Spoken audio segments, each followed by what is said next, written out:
Very good morning, students. How are you? I hope all of you will be fine. And today I am going to explain some communication skills sentences. आज मैं आपको communication skill के कुछ sentence सिखाऊंगी. So let's start. Now first is it's absolutely wrong. यह पूरी तरह से गलत है. अगर आपको किसी से ये कहना है कि ये पूरी तरह से गलत है तो आप कैसे कहोगे इंग्लिश में? It's absolutely wrong. ये पूरी तरह से गलत है. डोंट क्रिएट अ सीन, यानी कि परेशानी खड़ी मत करो. पीपल आर वॉचिंग, लोग देख रहे हैं. जैसे आप कहते हैं ना कि अरे नहीं लोग देख रहे हैं, है ना, सीधे खड़े हो जाओ, लोग देख रहे हैं. तो कैसे कहेंगे? People are watching. अगर आप कुछ काम कर रहे हैं और मम्मी अगर आपको देख रही हैं तो आप कैसे कह सकते हैं कि माय मदर इज वॉचिंग. तो अगर कोई भी आपको देख रहा है तो आप उनका नाम लेकर कह सकते हैं. अगर लोग देख रहे हैं तो आप लोगों के लिए आप कहोगे people are watching. I am helpless, मैं मजबूर हूँ. अब जैसे कोई हमसे मान लीजिए हेल्प मांग रहा है और हम उसकी हेल्प नहीं कर सकते, है ना, किसी वजह से हम उसकी हेल्प नहीं कर सकते हैं, तो आप कहते हैं ना कि देखो मैं आपकी हेल्प तो कर देता लेकिन मैं मजबूर हूँ. मैं मजबूर हूँ. तो इसके लिए हम इंग्लिश में कैसे कहेंगे? आई एम हेल्पलेस, मैं मजबूर हूँ. अगर आपको किसी से ये कहना हो कि मैं आपकी कोई हेल्प नहीं कर सकता या मैं ये काम नहीं कर सकता, मैं मजबूर हूँ, तो आप कहेंगे आई एम हेल्पलेस, मैं मजबूर हूँ. ओके, याद रखेंगे आप. डोंट बी अ शिरकर, कामचोर मत बनो. ऐसे होता है ना, कुछ बच्चे होते हैं उनको काम के लिए कहा जाता है तो वो काम करते नहीं हैं, कह देते हैं हाँ ठीक है मैं कर दूंगा, बाद में कर दूंगा, तब कर दूंगा, कल कर दूंगा, और फिर उस काम को वो करते ही नहीं हैं. बस आगे की कहते रहते हैं कि थोड़ी देर में कर दूंगा, शाम को कर दूंगा, कल कर दूंगा, लेकिन वो काम नहीं करते हैं. तो हम उन्हें क्या कहते हैं? कामचोर. कहते हैं ना कि कामचोर हो गया है ये.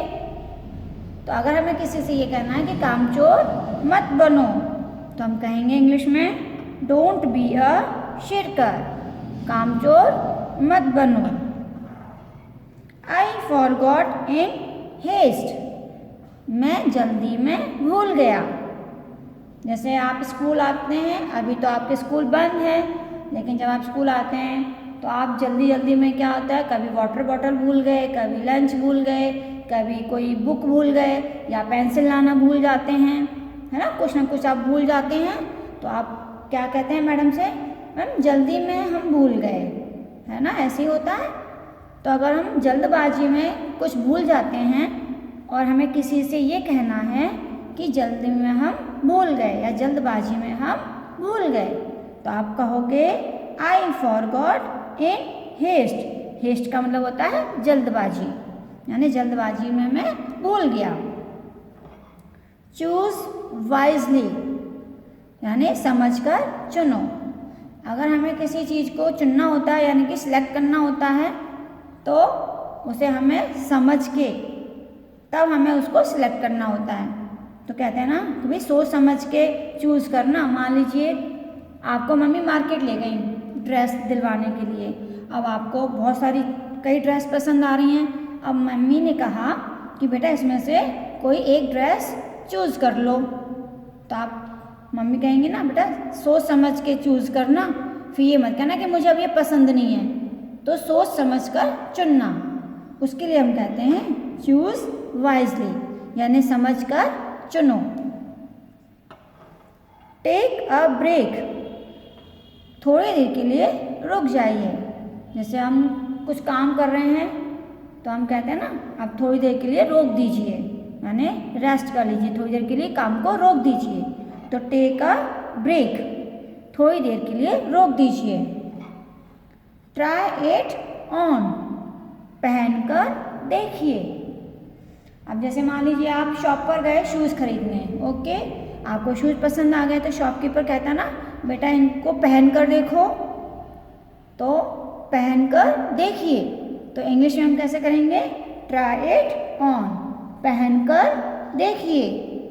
अब पहनकर हम कुछ भी देख सकते हैं, जैसे हम कोई ड्रेस ले रहे हैं, यानी आप जैकेट ले रहे हो या स्वेटर ले रहे हो, या आप शूज़ हैं, स्लीपर हैं, कुछ भी है, अगर हमें उसको पहनकर देखना है तो हम उसके लिए कहेंगे ट्राई इट ऑन, पहनकर देखिए। यू डिड राइट, आपने सही किया। जैसे हम किसी से कहते हैं ना कि नहीं आपने बिल्कुल ठीक किया, बिल्कुल सही किया, ऐसा ही आपको करना चाहिए था, है ना, आपने सही किया। तो इंग्लिश में आप कहोगे you did right. Who next, अगला कौन, तो कहते हैं ना कि अगला कौन है, हु नेक्स्ट, कि अगला कौन है। तो इस तरह से बच्चों ये कुछ कम्युनिकेशन स्किल के सेंटेंसेस थे जो मैंने अभी आपको एक्सप्लेन किए। तो इन सेंटेंस को आपको अपने डेली बोलने की प्रैक्टिस करनी है और आपको एक दूसरे से कम्युनिकेट करना है, जिससे कि आपको अच्छी तरह से कम्युनिकेट करना आ जाए। So now thank you, have a nice day.